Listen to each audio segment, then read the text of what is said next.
Good morning, everybody. One of the biggest challenges of this recession has been its impact on state and local communities.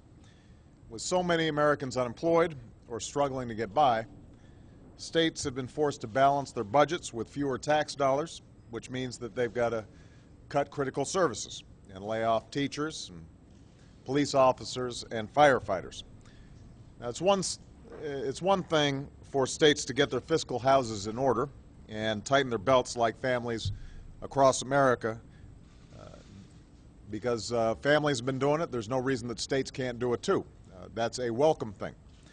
But we can't stand by and do nothing while pink slips are given to the men and women who educate our children or keep our communities safe. That doesn't make sense.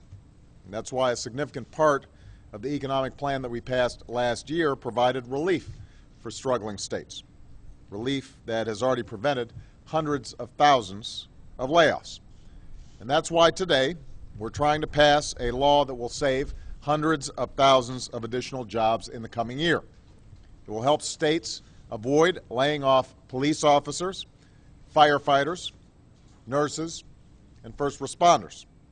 And it will save the jobs of teachers like the ones who are standing with me today. If we do nothing, these educators won't be returning to the classroom this fall.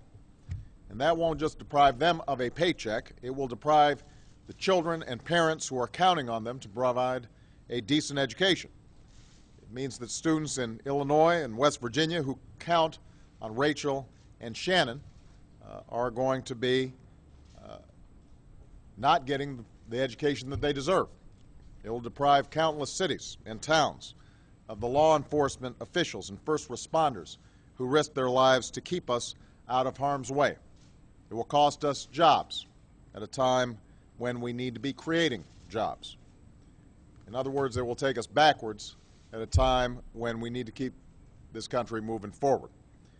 Now, this proposal is fully paid for, in part by closing tax loopholes that encourage corporations to ship American jobs overseas. So it will not add to our deficit.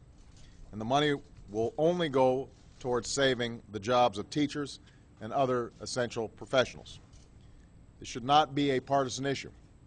I heard the Republican leader in the House say the other day that this is a special interest bill. And I suppose if America's children and the safety of our communities are your special interest, then it is a special interest bill. But I think those interests are widely shared throughout this country. A challenge that affects parents, children, and citizens in almost every community in America should not be a Democratic problem or a Republican problem. It is an American problem. I'm grateful that 2 Republicans joined Democrats to pass this proposal in the Senate last week. And I'm equally grateful that Speaker Pelosi has called back the House of Representatives to a special session so that they can vote as well. I urge members of both parties to come together and get this done so that I can sign this bill into law. I urge Congress to pass this proposal so that the outstanding teachers who are here today can go back to educating our children. America's watching, and America's waiting for Washington to act. So let's show the nation that we can.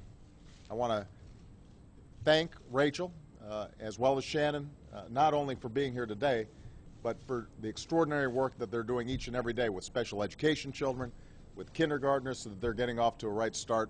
And I also want to thank Arnie Duncan, who has been doing as much as anybody all across the country to try to emphasize how important it is to make sure that we are providing a first-class education to every single one of our children. This bill helps us do that.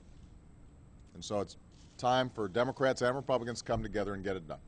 Thank you very much, everybody.